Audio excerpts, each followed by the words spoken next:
Bonjour à tous et à toutes, j'espère que vous allez bien. Bienvenue donc dans cette nouvelle chronique, l'art de vivre en conscience avec sagesse et humour. Et aujourd'hui, nous allons parler de la blessure du rejet. Alors, la blessure du rejet, comment ça se passe? C'est en fait ce doux sentiment d'invisibilité absolue.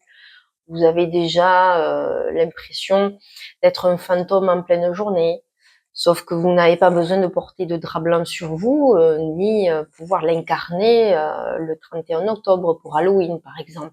Hein, voilà, lol. Alors, le scénario numéro 1, c'est quoi? C'est je suis invisible, transparente, personne ne me remarque, on me coupe la parole. Ça, c'est le premier scénario. Scénario numéro 2, ça peut être aussi: «Ah mais tu prends trop de place, non mais tu abuses, tu es envahissante». OK, et là vous dites: «Alors, un coup je suis transparente, invisible, ou alors je suis dans l'extrême, c'est-à-dire, j'en fais trop, je fais trop de, j'en fais des caisses et je suis, envahissante». Bon, si vous vous reconnaissez déjà dans ces 2 scénarios, alors soyez les bienvenus dans la blessure des rejetés anonymes. Donc, comme vous le savez, vous aurez bien compris, je partage toujours mes connaissances avec sagesse, profondeur, mais aussi humour, parce que ça permet aussi de prendre du recul par rapport à finalement comment on peut se comporter, et finalement, est-ce que c'est conscient ou inconscient? Est-ce que c'est inconscient ou conscient, conscient, inconscient? Enfin voilà. Bon, bref, je vous ai un peu embrouillé là. Donc je continue. Alors comment ça se passe? Bah, déjà, ça se passe pendant l'enfance. C'est-à-dire que Lise Bourbeau dit que la blessure du rejet peut se passer avec le parent du même sexe. Donc, si c'est un garçon, il va le vivre avec son père. Si c'est avec sa mère, il peut le vivre avec sa. Si c'est la fille, il peut le vivre avec sa mère. Bon, ça c'est une chose. Ensuite, qu'est-ce que ça donne? Ben, l'enfant rejeté, c'est celui qui parle à ses parents pour que les parents fassent attention à lui. Mais en gros, c'est comme s'il avait envoyé un email et que l'email était tombé dans les spams. Donc, ça aurait exactement le même impact, puisque de toute manière, le parent, quel qu'il soit, il est tout le temps occupé. Soit il tourne les talons, il fait pas attention. Donc là, il y a quand même un rejet, puis aussi physique. Soit il le regarde, mais il lui répond pas. Enfin voilà. Donc, il sent que l'enfant, il est en train de déranger. Ok.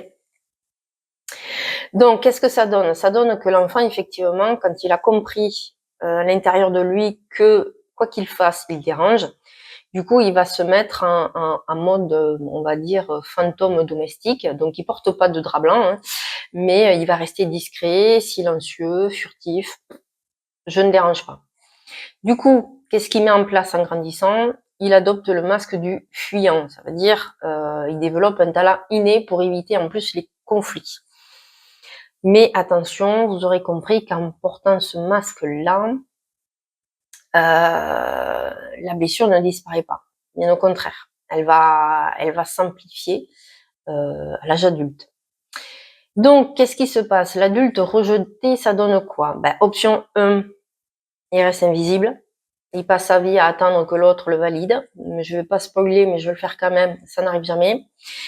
Option 2, il fait l'inverse, il devient hyperactif, il devient bruyant, il coupe la parole. Donc il passe d'un extrême à l'autre, ok? On peut pas l'ignorer. Option 3, il sublime sa blessure et devient un champion en fait de l'inclusion, donc dans les associations, le collectif, les groupes de parole, etc. Donc ça, c'est ce que ça donne en grandissant. Ensuite, il y a 3 manières en fait de gérer, ou pas, hein, la blessure du rejet, on fait comme on peut, vous l'aurez compris. De 1, c'est la fameuse banalisation. La banalisation, c'est la fameuse phrase bateau que vous vous êtes dit à vous-même, mais aussi que vous avez reçue de la part des adultes, des parents, enfin, du collègue, du mari, de l'épouse, enfin bon bref. C'est du style: «Oh mais c'est rien, mais c'est la vie ça». Voilà. Donc vous l'avez comme ça, vous l'aurez compris, vous vous êtes fait rejeter par votre patron, votre chat vous a boudé, et puis vous arrivez par vous dire: «Non, mais on va relativiser, c'est pas grave, c'est la vie». Hein, voilà, OK. Ensuite, vous avez une autre façon de gérer la blessure, ça va être le déni. C'est-à-dire que, par exemple, on peut minimiser le truc et ça peut se faire sous forme de mensonge. Notamment dans les familles où les secrets restent secrets, surtout il ne faut pas dire. Par exemple, allez, un exemple qui me vient, style ah oui mais tu sais tonton Roger, ah non mais il faut pas croire. Ah non, écoute, il n'est pas parti en prison. Ah non, non, non, non, non, non, non, non, non. Tonton Roger, en fait, il est parti en voyage, mais très très longtemps. Et, il a juste pris un aller. Et voilà, mais c'est tout. Hein, voilà. Donc il y a ça et la fameuse projection. Alors la projection, ça veut dire quoi? Ça veut dire que la fameuse phrase, c'est alors lui ou elle, mais je peux pas me la sentir, mais c'est un truc de dingue. Donc, vous l'aurez compris, la projection, c'est quoi? C'est que, en fait, inconsciemment, la personne en face de nous, elle va réveiller cette blessure-là. Donc, comme on ne veut pas la voir, surtout pas la mettre en lumière et encore moins lui parler, du coup, on va dire que c'est la faute de l'autre. Voilà. Donc, c'est du style, non, non, je ne peux pas me la sentir. Je le rappelle aussi qu'au niveau des blessures, il y a un côté pile et il y a un côté face. Ça veut dire quoi? Ça veut dire que on peut se sentir rejeté pendant notre enfance et en grandissant, on peut aussi rejeter les autres. C'est pareil pour l'abandon, l'humiliation, etc. Il y a toujours un côté pile et un côté face. C'est jamais, j'ai été abandonnée toute ma vie. Ou alors, peut-être que ça serait malhonnête de ne pas prendre sa responsabilité, parce qu'à un moment donné, on peut aussi abandonner les autres. Voilà. Mais c'est pareil pour le rejet.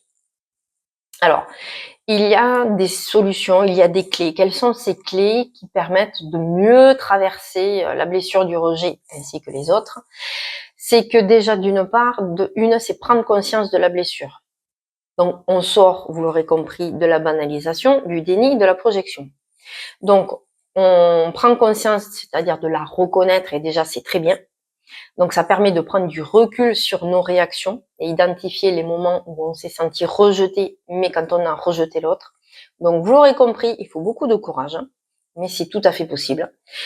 C'est se raccrocher à son moi profond. Alors, quand je dis le moi profond, c'est son âme, hein, c'est-à-dire on n'existe pas en fonction du regard des autres. On apprend à se valoriser. On arrête d'attendre qu'on soit validé par l'extérieur.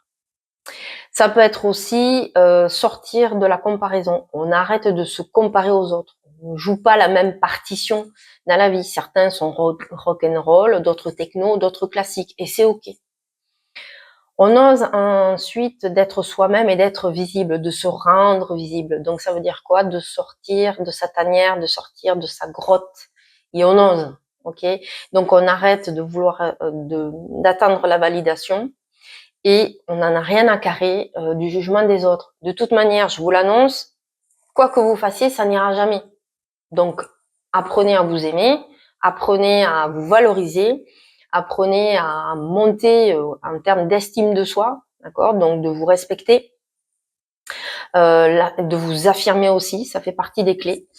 Apprendre à dire non, à poser des limites, sans culpabiliser, de vous constituer un entourage sain, c'est-à-dire dans vos relations, lâchez, libérez-vous, fermez la porte aux relations toxiques, mais favorisez de nouvelles relations et des relations bienveillantes avec qui vous pouvez partager vos valeurs. Ça, c'est super important.